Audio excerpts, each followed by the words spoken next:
Hello world.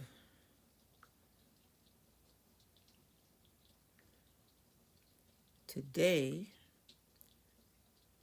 we are going to start coloring the full body picture of my latest design. If you tuned into the last stream, I colored a headshot of the design, just flat color. Today we're going to color the body of the design, the full body, using the headshot so that I can select my colors from that. And I'm going to go on ahead and reveal it a couple of minutes. This is the CartoonistLewd. And this is a VOD recording that is streaming live on Twitch.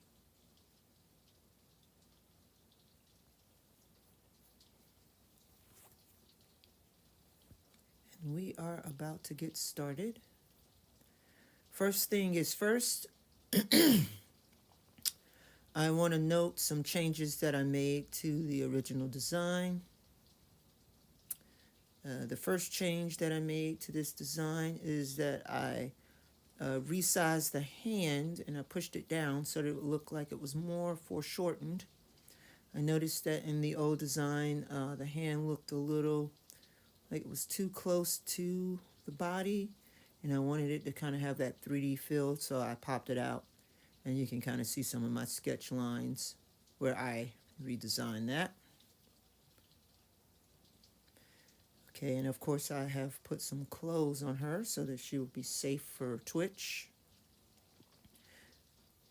And I'm debating whether I will color the unsafe parts on my Telegram later. If you want to see all of the social media websites I'm on, all you have to do is go to http://darkp.com. You can probably see that in the second window.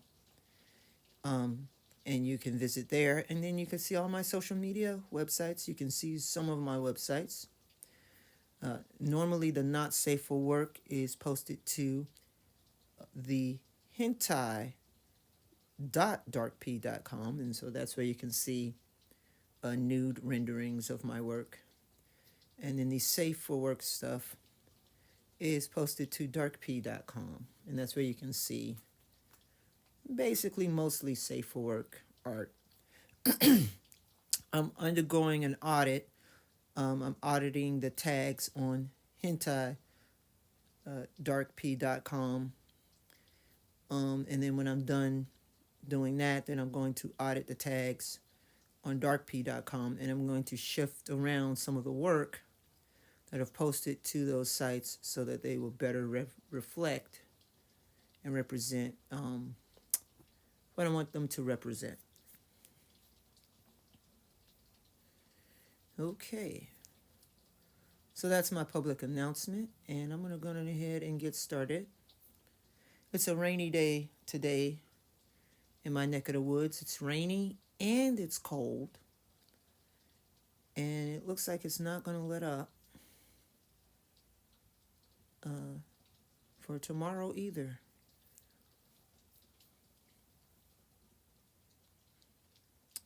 Okay. So I guess the first thing I like to do is I always like to start with the smallest part. So I'm going to zoom on in. We're going to start with the eye. There we go. And I did this little face, which was a lot bigger on the last stream. I think I already mentioned that. And this is just the kind of color mock-up of the colors I may use. I might change them up a little bit to make them much better. So we're going to start with the eye here.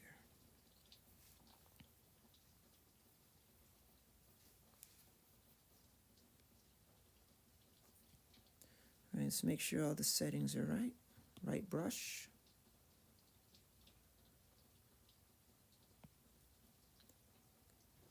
Last time we used the monoline brush, I really enjoyed using that brush. I had to go back with the Bakersfield brush and clean up some of the areas because the monoline brush has rounded tips and the Bakersfield brush does not. The monoline brush also has a small little feathered edge, whereas the Bakersfield brush does not. So I think on this, I'm going to stick with the Bakersfield brush completely all the way through. All right.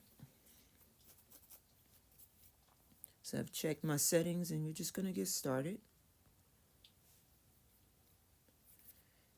And this eye, I corrected the eye the last stream, so I'm going to correct it this time.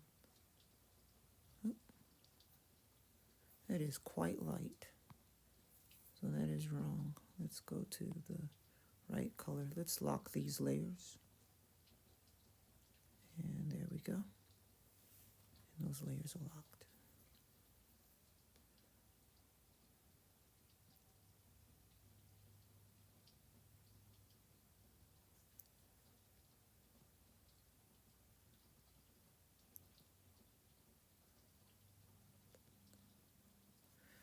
And so what I like to do is I like to use my line drawing as a stencil. So my line drawing is not completely conducive of how the image is going to completely look. And I learned to do that some time ago.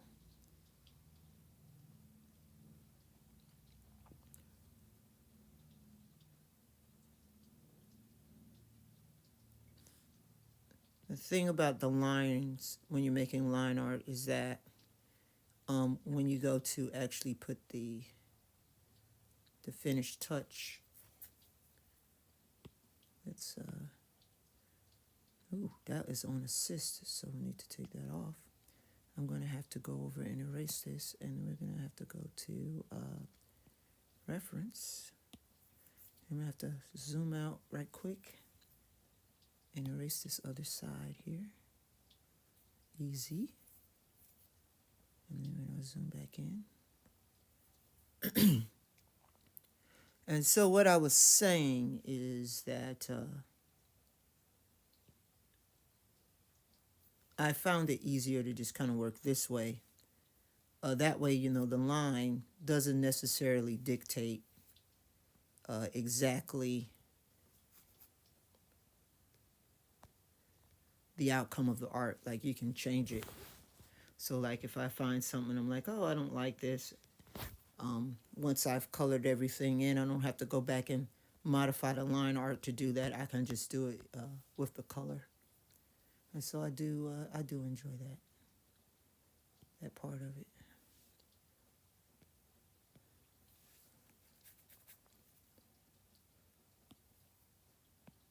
I'm going to try my best to keep this at about an hour. So I'm going to check my time, and if it goes over an hour, I will have to stop.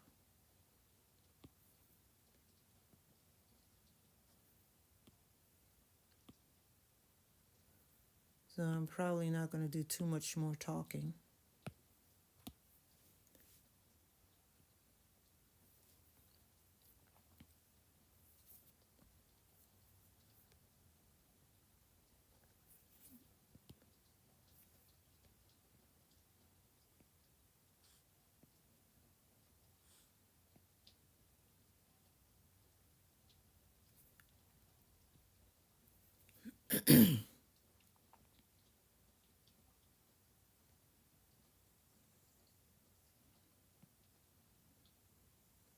And the thing about these colors is that they are bold. And like I said, because of the way I work, I can change them on the fly. So it's like, oh, I don't like this color. Maybe I want to try something else. I can change it without having to change everything or going back and repainting everything. So that makes it very convenient.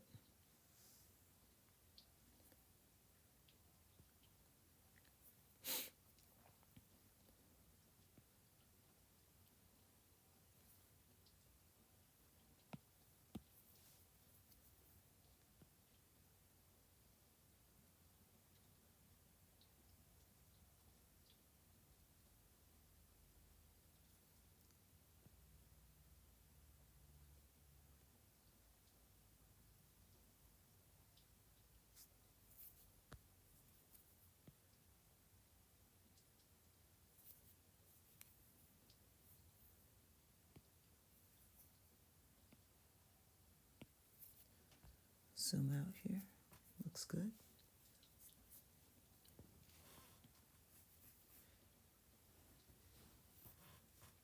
Let's do the mouth.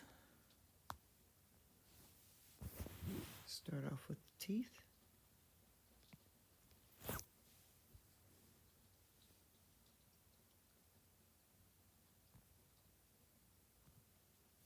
So down there.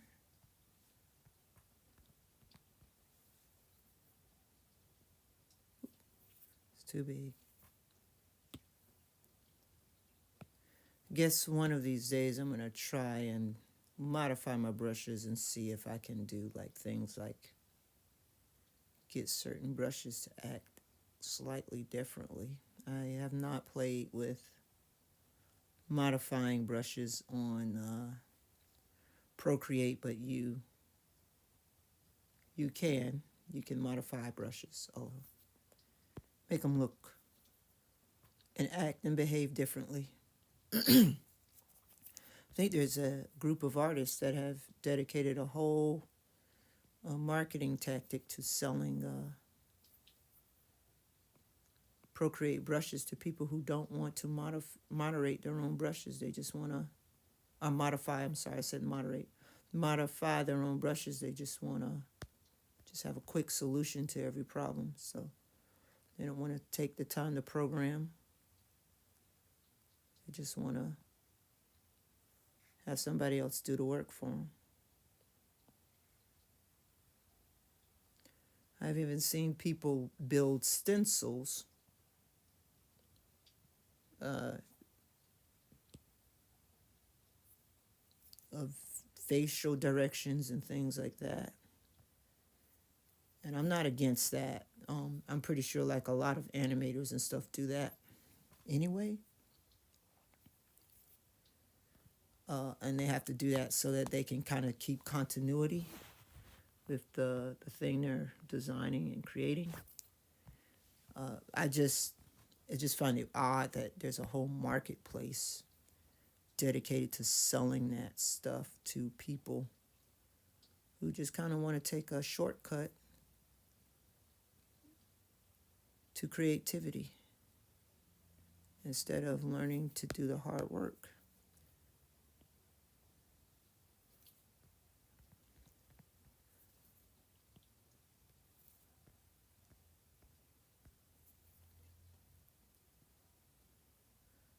So like I said, I don't have anything against it because I know that there's like a lot of studios and stuff that they have to create stuff internally so that they can continue to pump out the work. So, you know, some of those people that used to work for those companies and they just kind of got laid off or whatever, and that's what they know how to do. They're going to take that and turn it into a small business, or at least try to,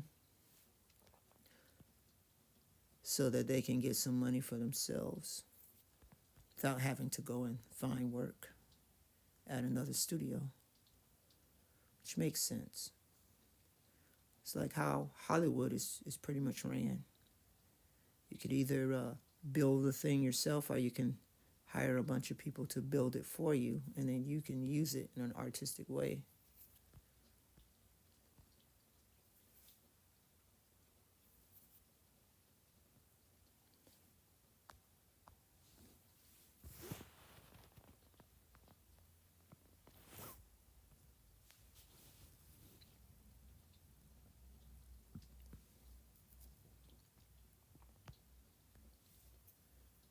I don't know if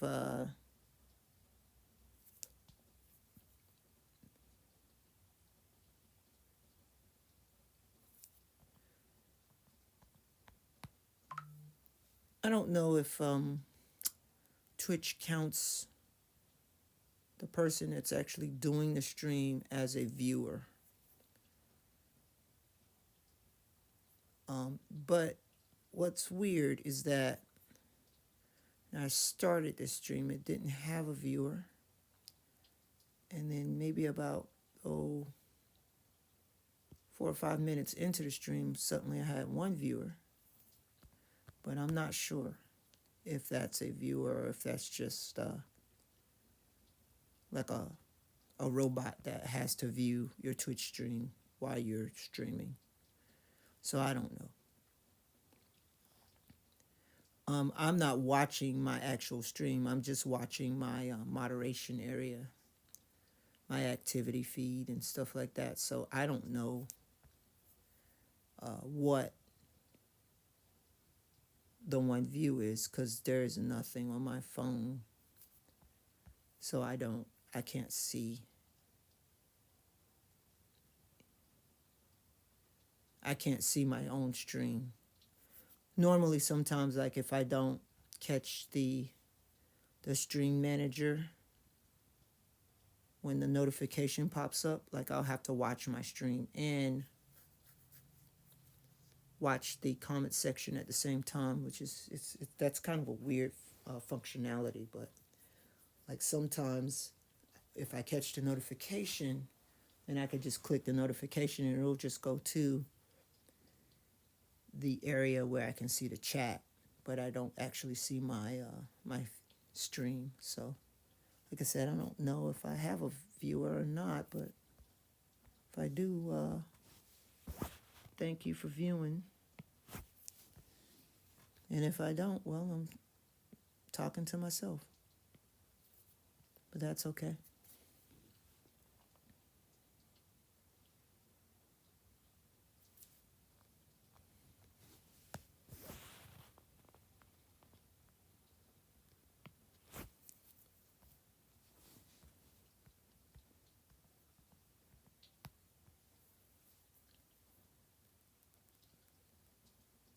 So I am going to get rid of all of the small things out of the way first because I found that it's a little bit easier to do that work first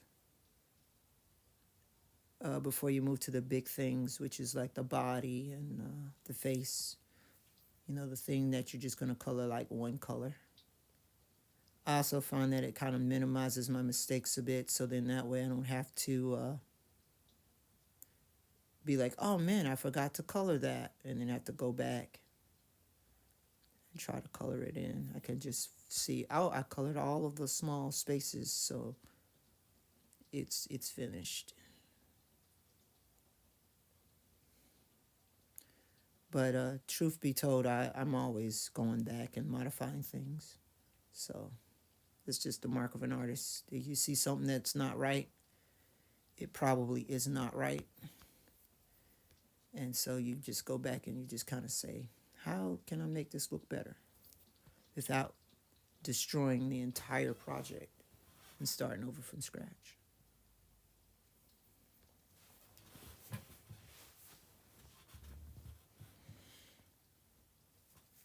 Unless you're an art director, then you don't care about destroying the entire project and going and starting over from scratch, especially if you're not the person that's creating the art.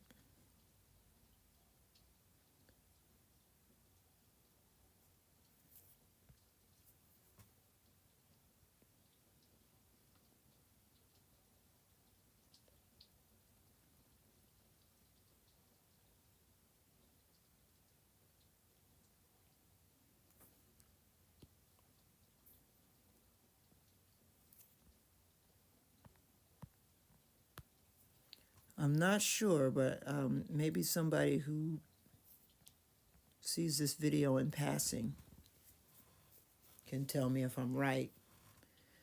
I only have a degree, bachelor's degree in art, but I think, I'm not certain, but I think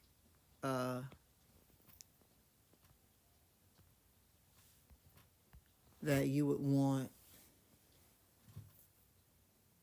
no, wait a minute, where did I select that from? Okay, I selected that from there. I think you would want a person to have a master's degree if you wanted them to be your art director. Like, per se, that would be like the best, because an art curator is a person who curates art at a museum, Most of them have master degrees because in a master's in art is just art history. You just learn about the history of art. So then that when you're telling the story about the art that has been collected or whatnot, you have the history pretty much down, where you could tell accurate stories about the artists and stuff like that. So I think that if you want an art director, that is what you want. Is you want somebody who has a good background in art history. Now, I'm not certain. I'm pretty sure you could probably just work your way up to being an art director, which is basically a person who manages the art in any given capacity. But it would seem to me that it would be most beneficial if that person has some school knowledge beyond a bachelor's degree.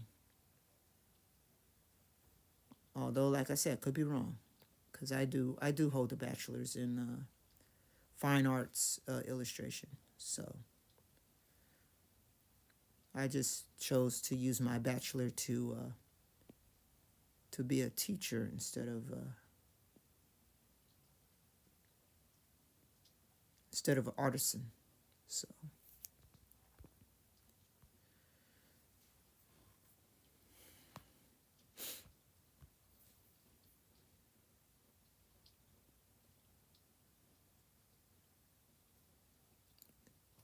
you'd be like, oh, as a teacher, you should know this information. But my information is to actually just curriculum teaching. It's not really to history teaching. And so, I thought about if it was worth it to get a master's in art, if I was going to stay a teacher. But I feel kind of like it's just too much extra money. I could become a professor with a master's degree. I know you have to have a master's in art to become a college professor of art. But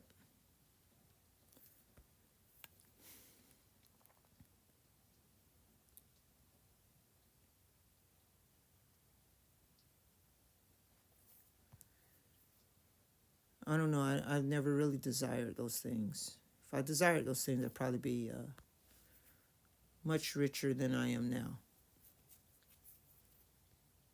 And I probably wouldn't be doing this, what I'm doing now.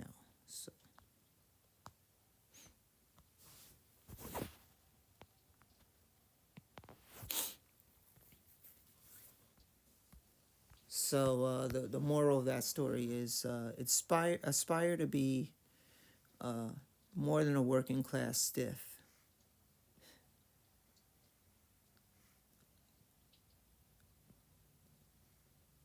Like myself, that's what I am. I'm a working class stiff.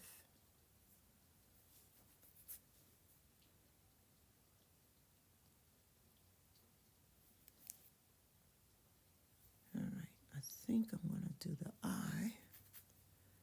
I tried the dark red, but dark red just looks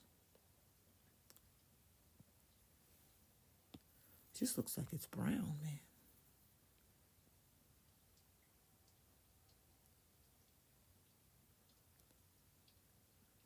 All right.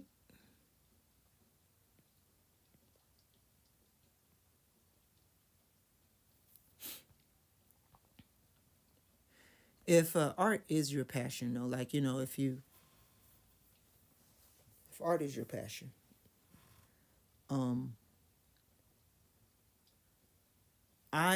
I would say that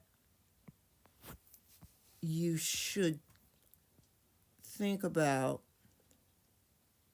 what type of job you want to be in the art world. I know a lot of people right now, it's like entertainment is the number one thing that they want to do with their art. And I would just say to think about it. If you're entertaining, then that will probably work out for you. If you're a person that can entertain others, if you're a person that's going to keep up with trends and fads, you know that you probably should do that. That's probably going to be a workout for you. But if you're not, if you're reclusive, um, you're probably going to want to find people who are going to be excited about your art, and you're going to want to make those people your clients so that they can support you. So you very much want those people to be wealthy. You don't want those people to be poor, because poor people, they don't buy art. They can't afford to buy art.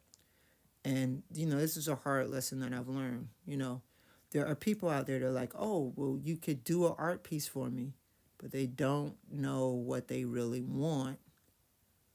When they think of you as an artist, they're thinking of something they saw in history class, or something that they saw that caught their eye, that is like a piece of merchandise.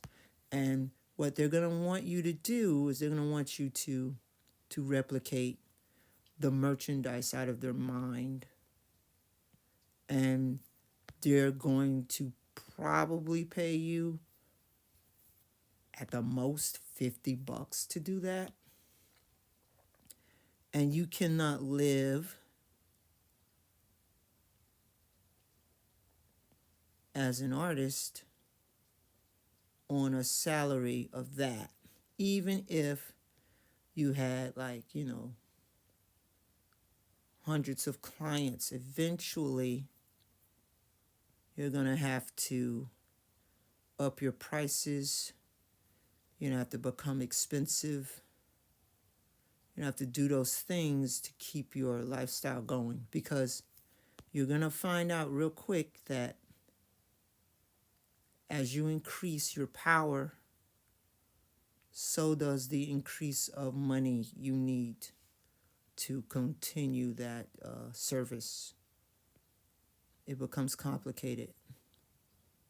And so, if you're going to be that kind of an artist, you need to prepare for those things. Because if you don't prepare, you're just going to be a teacher eventually, like I am. And you're not going to you're not going to have any clients. You're not going to have people to sell to. You might have had a wind of clients, but then all that money dried up, and so now you have to support something. Your life is your habit. So, if your life is spent doing that habit, you got to support your habit. And that can get expensive. So you have to think about those things as you pursue a career in something. Because I ain't going to lie to you, you're going to do some jobs that you just don't like. You're going to work for some people that you can't stand. And you might, these days, the young people are like, "Oh, well, I don't have to stay here. I can just leave." But I got news for you. That's not a good attitude to develop. Because eventually things slow down. Because that's the way we build the economy. We speed things up, and then once the innovations have been made, we slow it down. And you'll find yourself like with burnt bridges, trying to figure out how you're going to make it. So you need to be real careful about just how that career is going to look.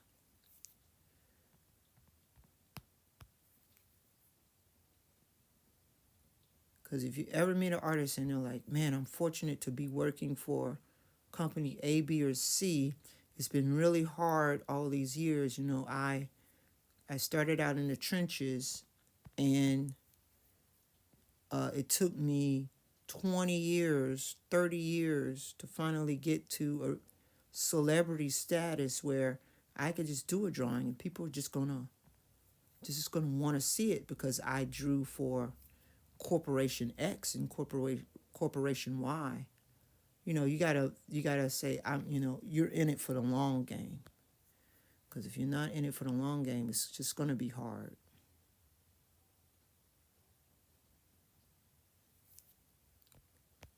And it's not competition. Like people say, oh, it's the competition is fierce. What they mean to say is that it's fierce to stay at a good edge in a good enough cycle so that people will recognize you in that field.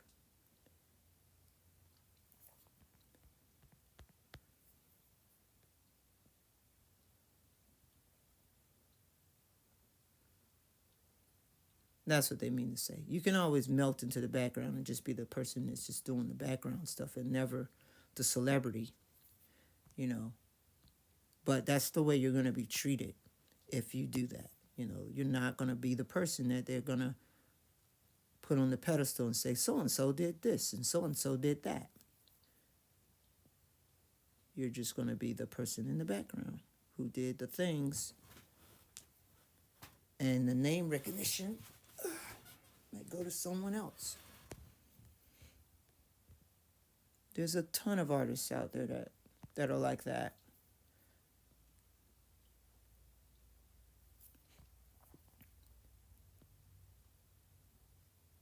And so, you just got to mind yourself if you just like, I just want to be an industry person, just be an industry person. I don't really care about the fame.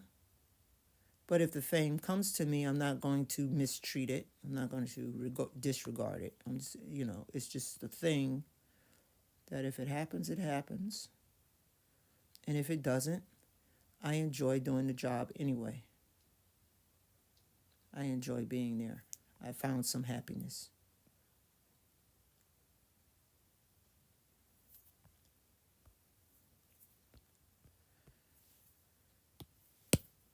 For me,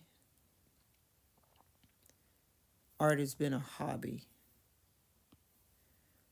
I was taught to be professional. I was taught all the professional things that an artist does.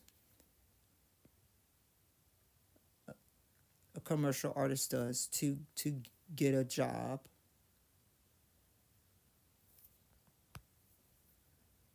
But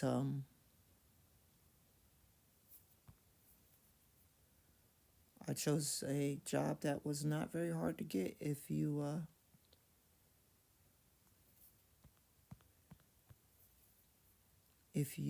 know how to sit down in an interview and speak to people. And it's a high demand job. People need to do this job, and a lot of people don't want to do it, and it's because it doesn't pay very well.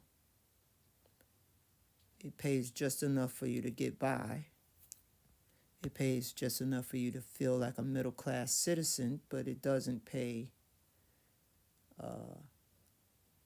enough for you to be celebrity. If you want to be a celebrity, you got to work real hard outside of the job as well as in the job to get to that position. You got to be a writer. And you got to sell books.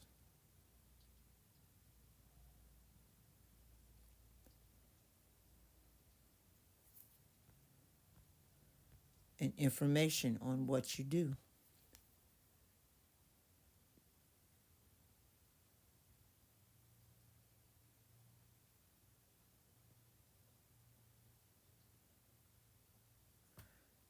I think sometimes I find myself, I have gotten lost in the noise of social media, because social media has always felt like, oh, it's just an easy ticket to celebrityism. I think there's a lot of people who use social media now, especially, to try and do that, because celebrityism equals higher pay. Um, it equals people supporting you, because that's what we do. We support celebrities. Here in America, it's like the biggest support mechanism created is a celebrity. It's like if you become a celebrity, you're going to get that support from your fans, because they want you to do the same thing over and over every time to reach that emotional status that they desire. That's what a celebrity does. And so you're going to, if you reach that celebrity status, you have to say to yourself, am I willing to do this for the rest of my life? Am I going to get burnt out?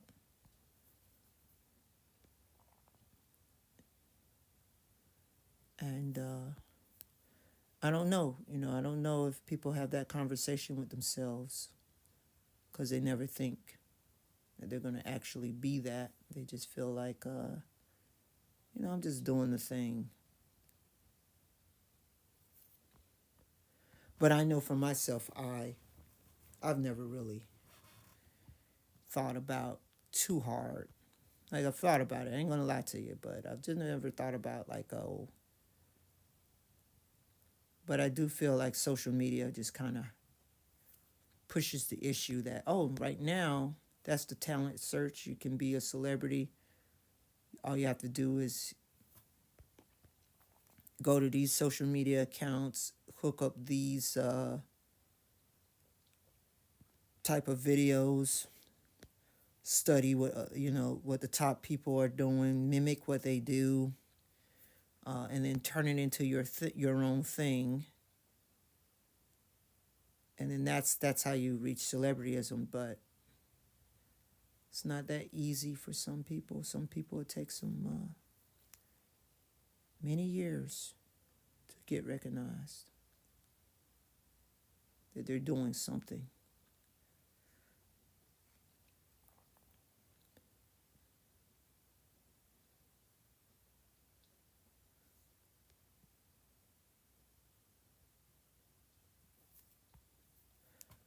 Also, don't forget that celebrityism can lead to pain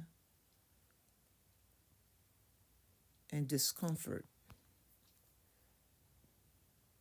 and rumors.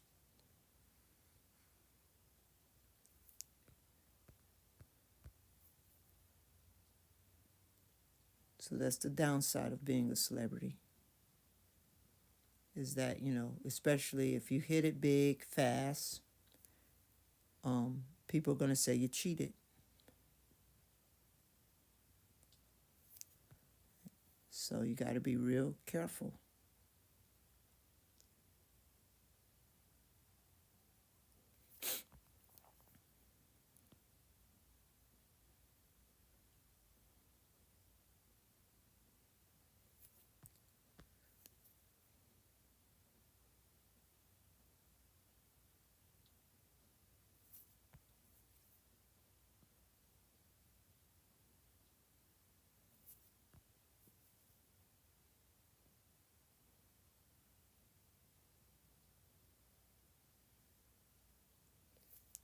See a lot of young people these days, like they follow the rules of social media. They're always promoting. There's an old movie I watched called Glengarry Glen Ross. And this movie was about a bunch of salesmen.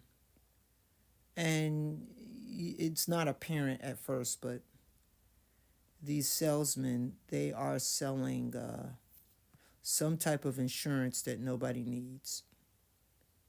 And they're high-powered salesmen. So they have to be pitch ready.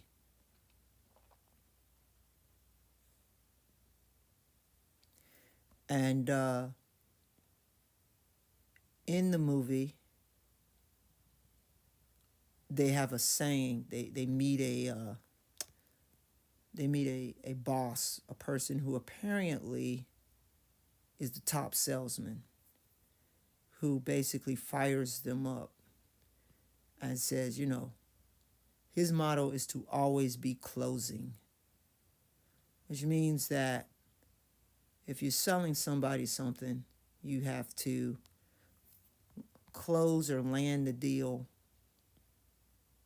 as quickly as you possibly can. You don't want the person to say, I don't think I need that.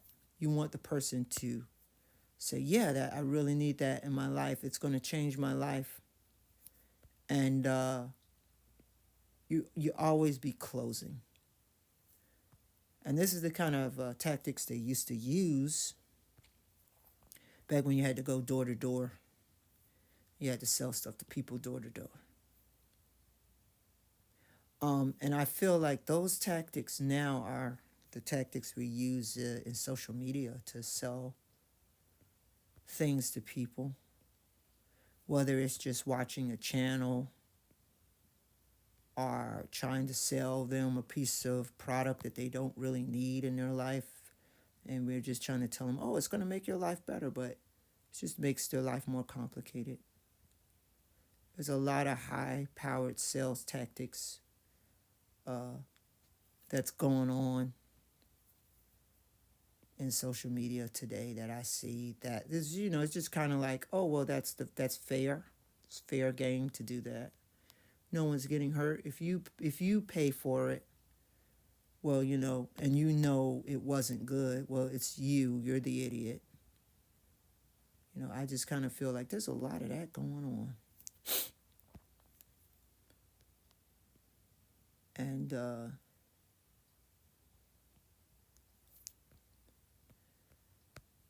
good or bad, it's happening. It's definitely happening. I don't want to knock anybody's game because, that's what you want to use. It's fine. I don't think I would use it because I don't think it would serve me well in the end.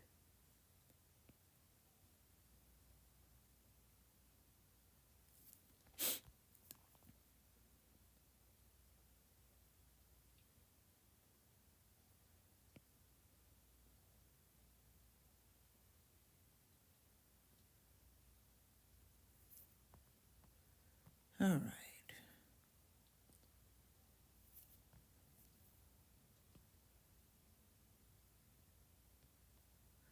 I was following this one streamer. I still follow him. His name was The Holy Gamer. But he changed his name to The Living Hell. I think that's what he called himself now. I'm not sure. I think you can change your Twitch name every couple of months or something. I don't know.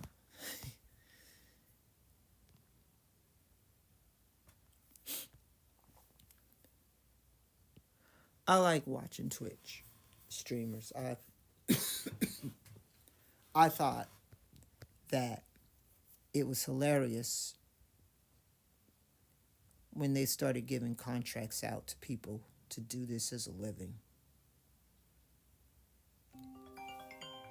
Excuse me for a second. Gotta hang that up.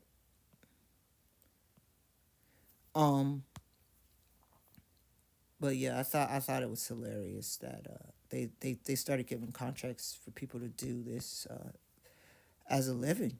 And now I hear like a whole bunch of people just being like, oh, it's dying. Twitch is dying.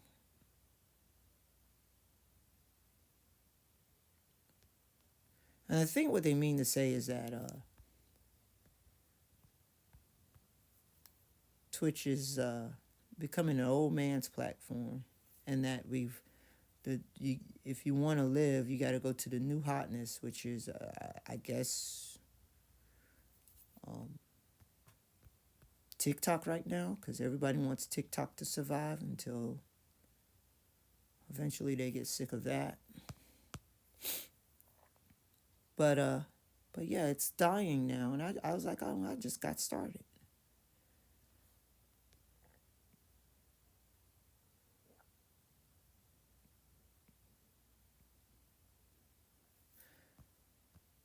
But yeah, I find that out. I was like, well, I guess it's a case. I don't have a loan processing team. I don't know who these people are. It's these people that keep calling me, telling me I got a loan. And I'm like, I don't got no loan. I don't know who you are. They're calling me from all over the United States and even from other countries, telling me that they are part of a team and they're trying to sell me a loan. I'm like, I don't have a loan. I didn't ask for a loan. Oops. So anyway, I'm gonna go back on topic. I'm sorry. It's just stress from telemarketers, I guess. Um. So anyway, they say that it's dying, and I was like, hey, I guess if it's dying, I guess it'll be out of commission in a couple of years, or maybe Amazon will sell it. I don't know. Does Amazon ever include its Twitch numbers in its annual report? I don't have any stock in Amazon, so I wouldn't know. But if there's anybody who comes across this video and knows the answer to that, I'd love to hear it.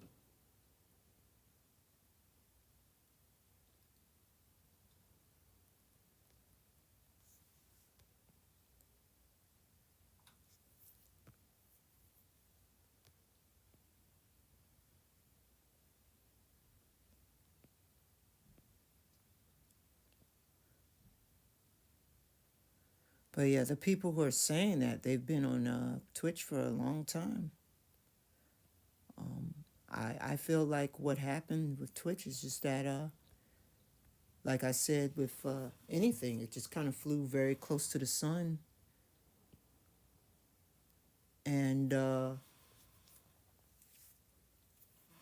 this is probably during the pandemic when nobody could leave, which seemed like it was such a long time ago, but such a short period of time it happened.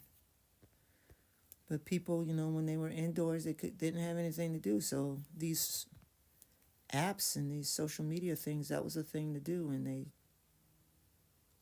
they figured, oh, I can live a quarantine life doing this. No, I just think it's just some people that just don't want to leave that life.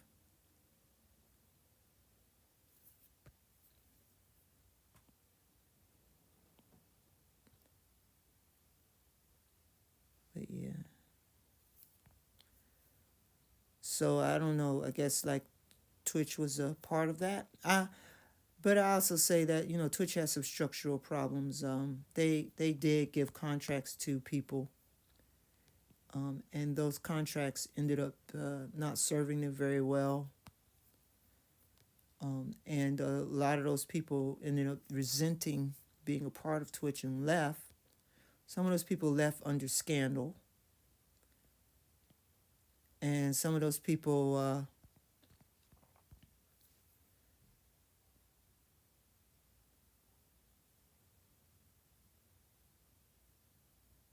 left under their own accord because they just didn't like the pay structure. So they just decided, well, it's time to dip.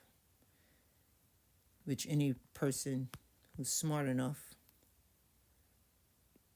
and making enough money could do. They could moonlight out of their job if they don't like the pay. It's harder for a person who's not being paid enough to do that. But yeah, a lot of them moonlighted out, and went to other streaming services, and then there's just like, money's not tight anymore here, so I'm moving. And they left. So that was a problem. A lot of the talent left, the top tier talent. Then Twitch started changing up their structure. They weren't giving contracts anymore. They was just moving to an advertisement model. And now I think maybe Twitch should just go ahead and steal the entire YouTube model. Just become the second company that does YouTube videos. Honestly, like, the thing I like about Twitch is that I can live stream directly from my iPad. And I don't have to hook up a whole bunch of extra programs to do that. Now, I know like the streamers, they like to do that because, those extra programs, they do things like bells and whistles and stuff. And, you can use those extra programs to kind of entice people to come to your channel and make it fun and exciting and all that. But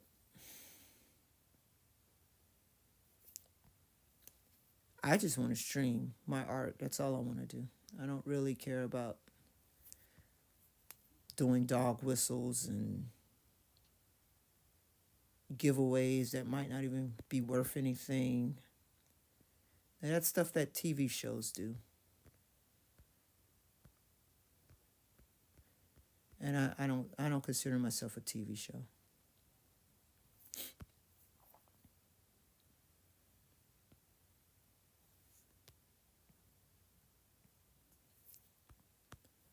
So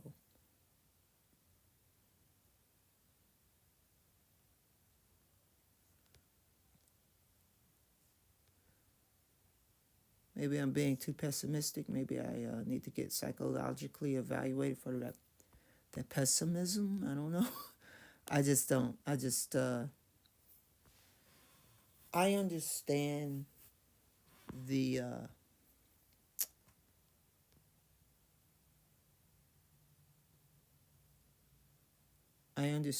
the need and the feeling and the want. What I just don't understand is the trying to push yourself ahead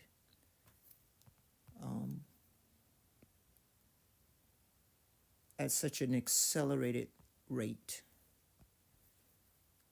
that makes the crash even worse when the crash happens. I don't understand that. And I feel like that's what some creators and stuff want from the social media. It's like if you build a new one, they don't want to take the baby steps no more. They want the social media to operate better than the model they're building it off of. And so honestly, I feel like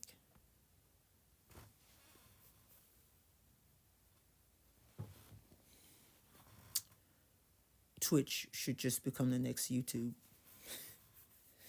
I think if they did that, and instead of you having to export your videos to YouTube to save them, I think if they just made it so that, every video that you make now exists on Twitch for life. I think maybe people would be a little bit more loyal and they wouldn't leave. They'd stay right here.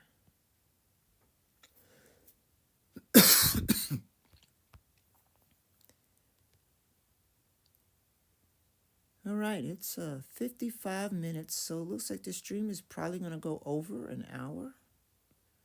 So I got a couple of more things I need to do to complete this. So we'll see.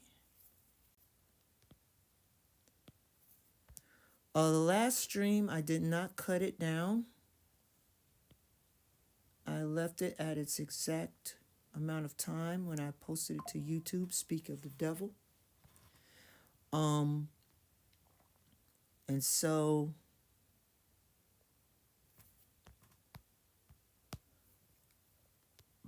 I think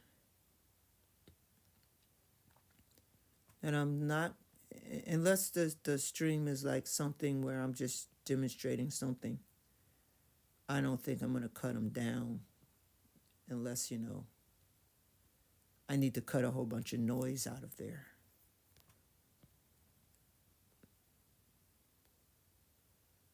But for the most part,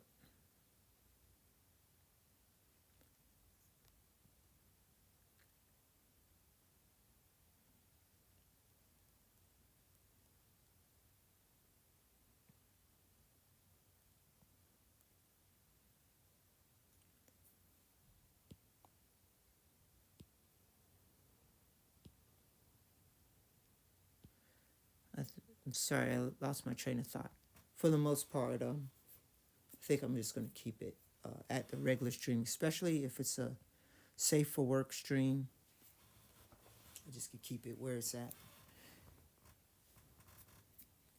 All right, I wanted to modify this tail, so I'm going to go onto the drawing.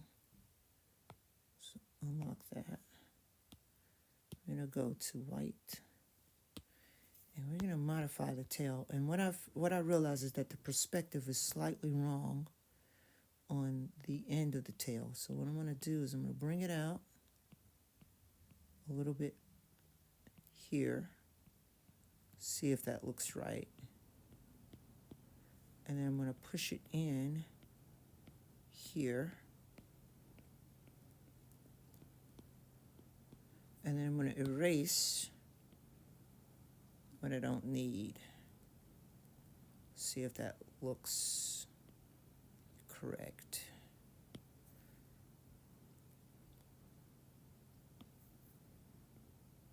It's a spatial thing.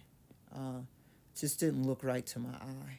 So I'm going to check and just make sure. You can always draw it back or undo if it doesn't look right. And I think what my problem is that it looks like it's going under here, but when I get here to the tip, it looks like it's bending back, which is unnatural. So here's what I'm going to do. I'm going to erase the whole tail up to a certain point.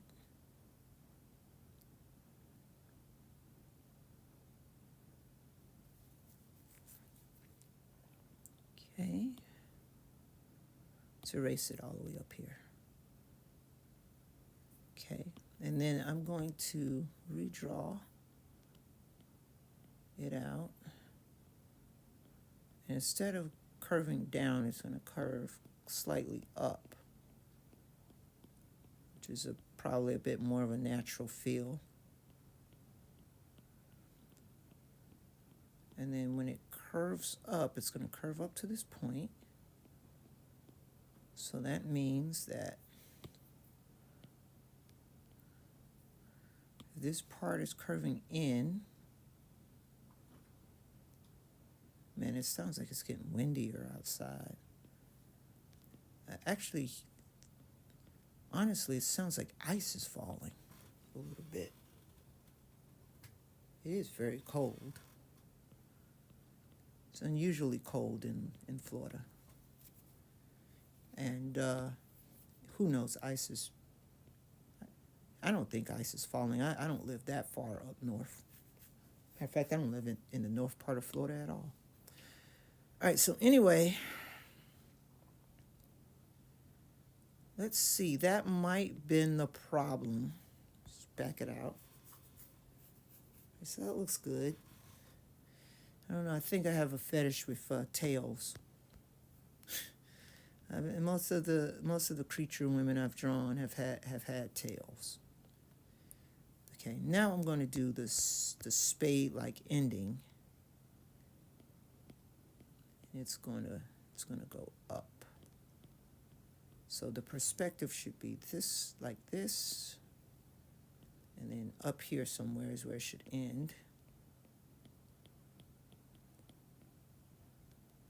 And making it just a slightly extra big so that we can kind of see if that perspective works. Let's erase that.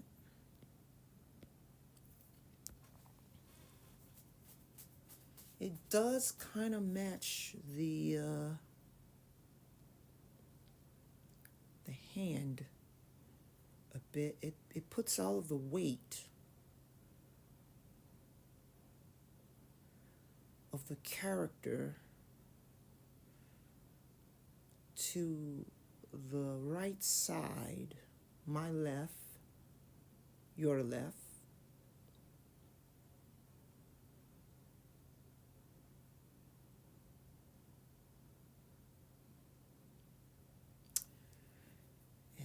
That's a little unbalanced.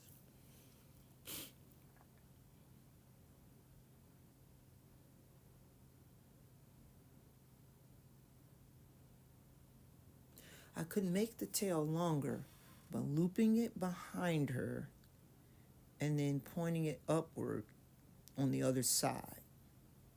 So let's try that.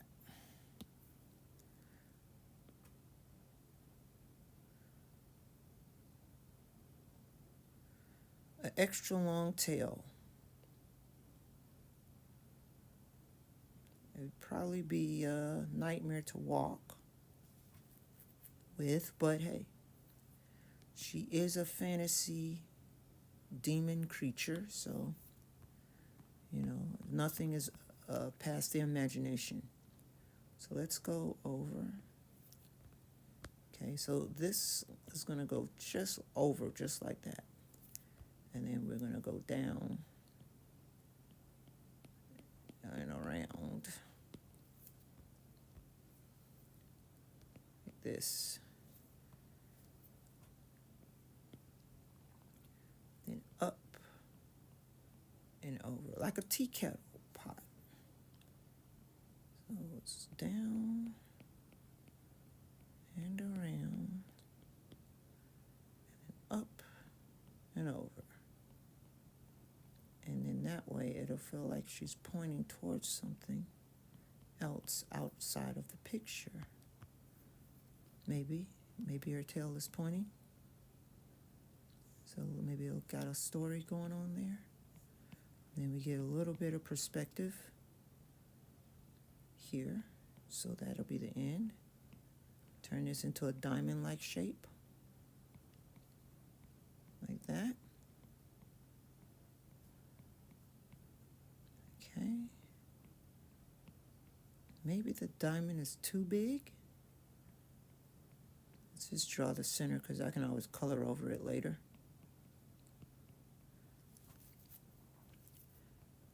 Maybe the diamond is too big.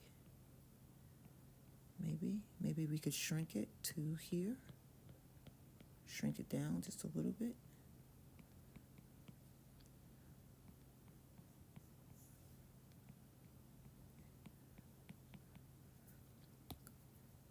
You could give it like that ridiculous anime feel where, everything is kind of oversized and big on the character to emphasize the importance of it. But I don't think I want her tail to be very important. I just want it to be an accessory. It's there. And I don't need to do too much erasing. It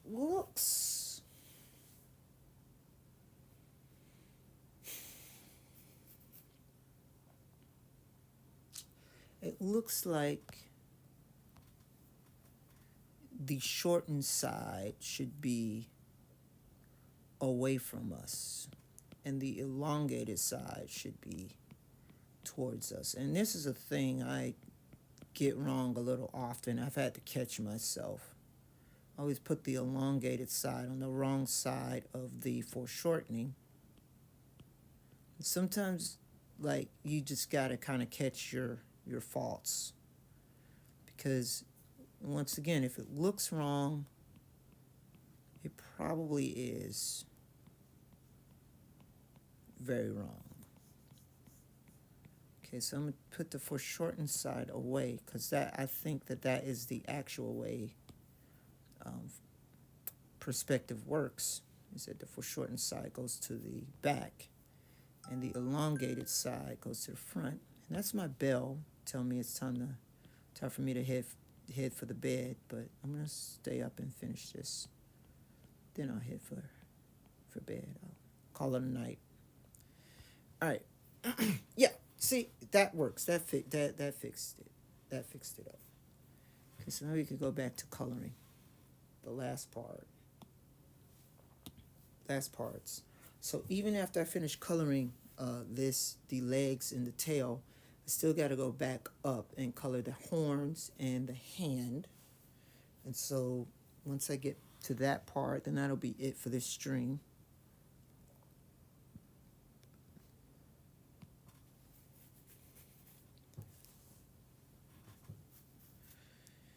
All right, so let's go ahead and get the tail out of the way because it's the smallest part.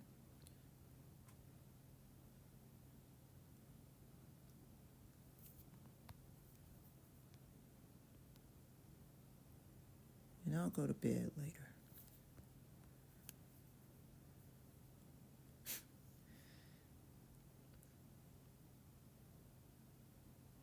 I'm nice and warm right now, so I don't want to go to bed right now.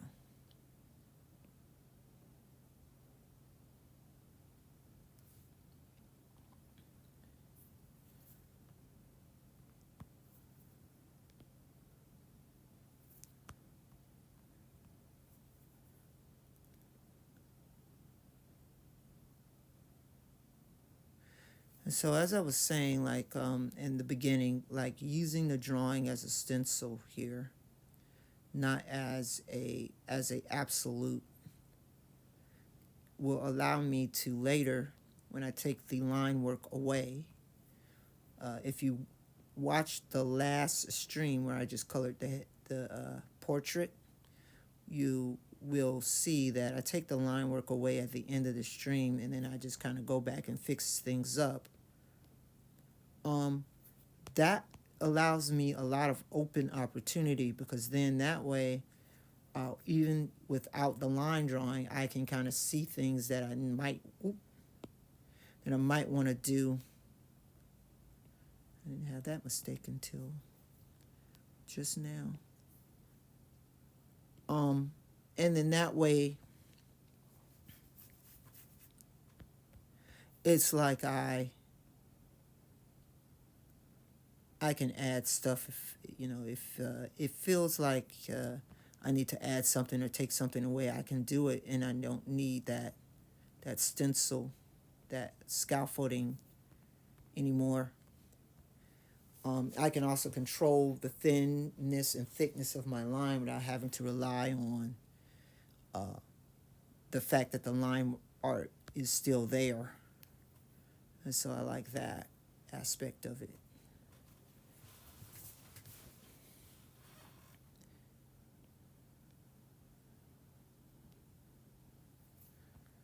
All right.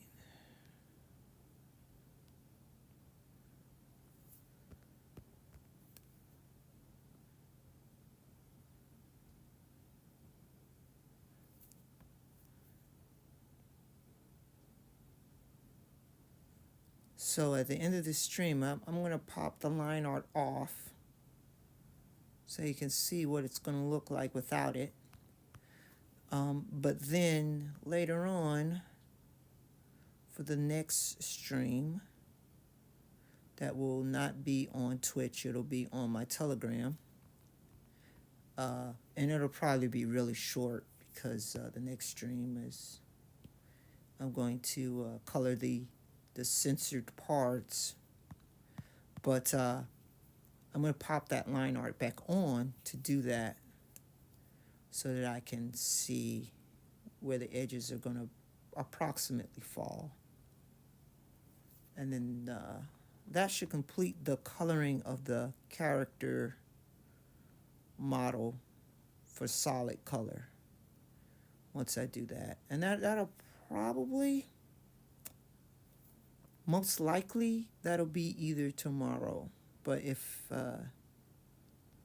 anything comes up, then I'll delay it till like Saturday.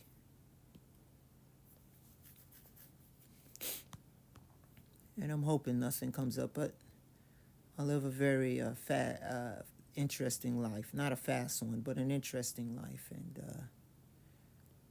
so I never know, like, so I don't do schedules on Twitch because I don't know when I'll be on. And it doesn't really matter because Twitch is, for me, just a recording studio so I can record my art. It's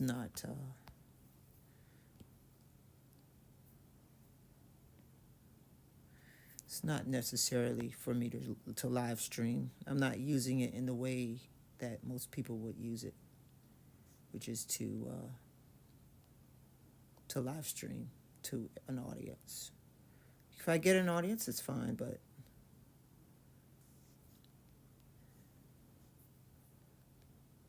right now my primary goal is to just create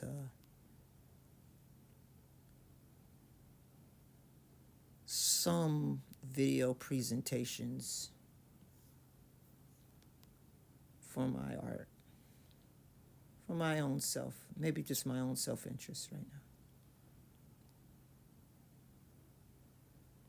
Okay, that completes that. All right, now we're going to do the horns, and then we're going to do the hand.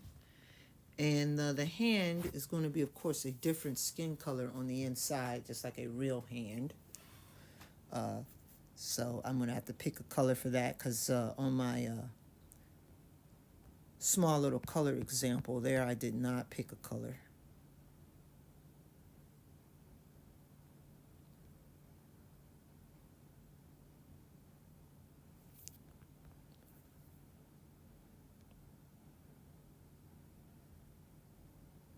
And I'm thinking that color might just be a light pink, like a real hand. Some people, I think they have dark-skinned, I don't know what you call that skin that's on your hand, but I'm pretty sure they have a name for it. Where, you know, the skin that's underneath your hand and underneath your feet.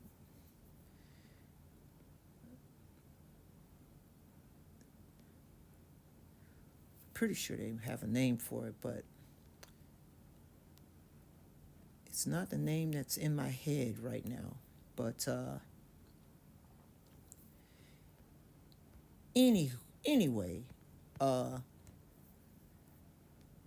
it can be a light peachy color, or it can be a dark peachy color. I have a few cousins, and when you look at the under skin of their hands, it's not a light peachy color. Like I have a light peachy color, but theirs is a bit darker. Some of them.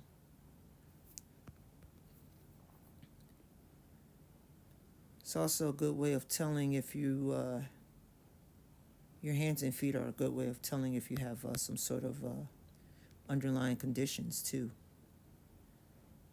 because things start to happen to the color of your hands and your feet if you have an underlying condition or something that's happening to your body. I have a sister who, actually, the light purple will do. I have a sister who underwent a liver transplant, and one of the first things that started to happen to the skin tone of her body is that it started to get darker. Because we're both African American. I like to say Afro-American.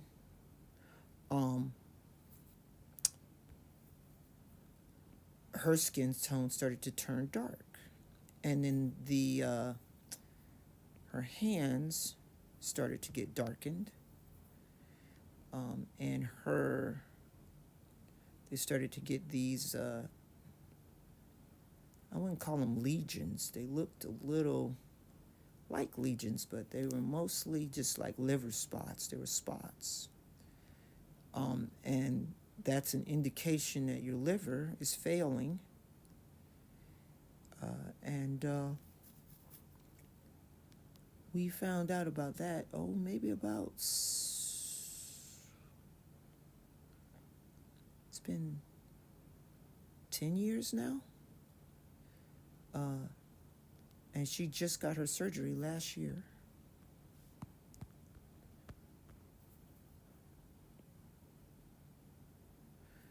And right now she's doing fine. It's been a year out since that surgery.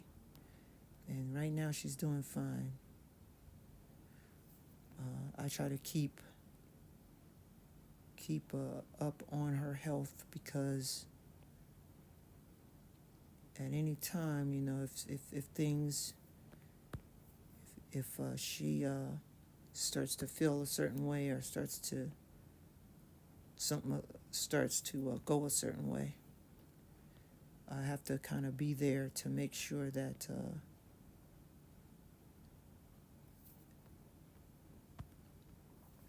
we can call the proper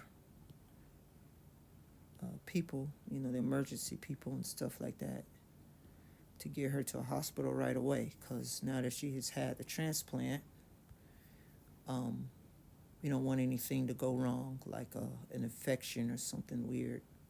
Because if that happens, that will upset her chances of survival. So that's been pretty stressful for me. And I guess I've been trying to find ways of coping with it. So art, I've always drawn pictures the way I want to draw them. And so I guess, I have been pushing myself into my art a lot lately, probably more so than I have in my entire life.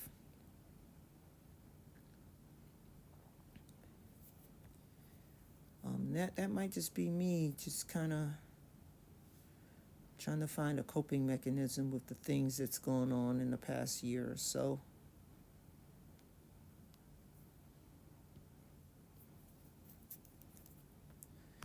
Regarding that transplant. It took us about 9 years to actually get the transplant. So it's like a very big deal.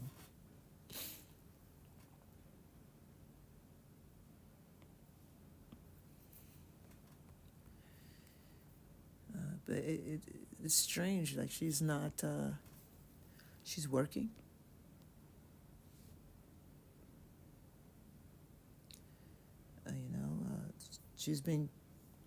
People have been trying to convince her, doctors have been trying to convince her that perhaps maybe she wants to start looking into a disability, because eventually, I guess they are saying that eventually she will probably have to stop working. She doesn't want to do that, though. She's like, working is kind of keeping me going. She even started, she was a person who liked to do a lot of physical fitness, and she started back doing that too.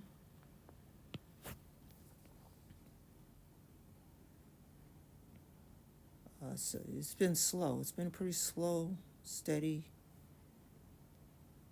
thing. But, I'm gracious. I'm happy.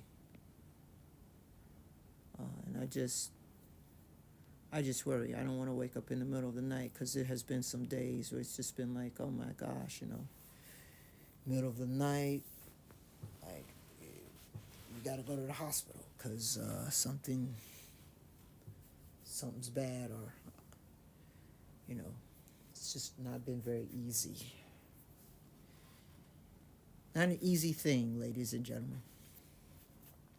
Okay, so enough of that. Enough of that talking about that. So I'm going to poke out the eye. And there you can see the nice black, dark. Oh, I got to poke out the eye of the hand too, because the hand was on a separate layer. And see, now you can see the nice black, graphic, flat color picture of this character. It looks really good. Okay, I got all the little kind of like line weight and very good stuff. I like the fact that I changed that hand up a bit because it looks a lot more prominent now. It's definitely in the foreground, and then we're seeing her being pushed into the background, so that's great. I like that. I like that I moved the tail, because the tail was kind of waggling there off. I noticed that the balance was a little too one-sided, so I moved the tail so that it would go to the other side of the character, and so that was a good call. I think I've been trying to do something different with the eye. Instead of making the same old circular kind of eye pupil, I've been trying to do the slit pupil, kind of like how the goats have it. I think I need to go back and research the goat eye just a little bit more, so I can get that, because I think that the goat oval on its iris is a little bit. It's not in a point like I did mine's in the stylized as a point, but I think it's a little bit more roundish. And I might need to move it down slightly.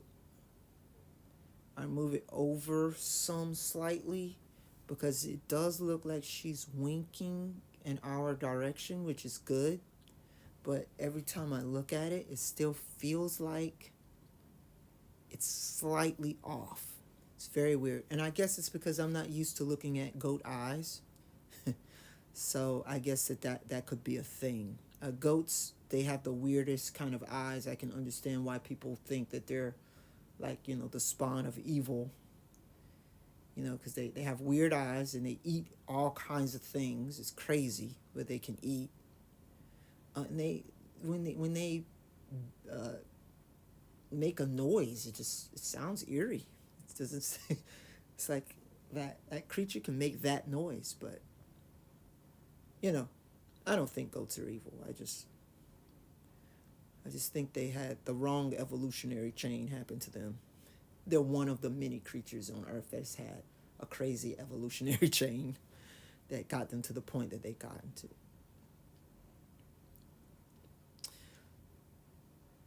Yes, sir. I think this one is pretty good.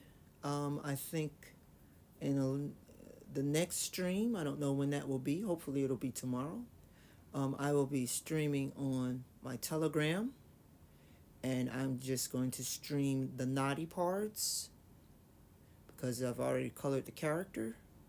So we're just going to get those naughty parts in there, and then we'll see where it goes from there. So I'm going to go ahead and call it 1 hour and 26 minutes about.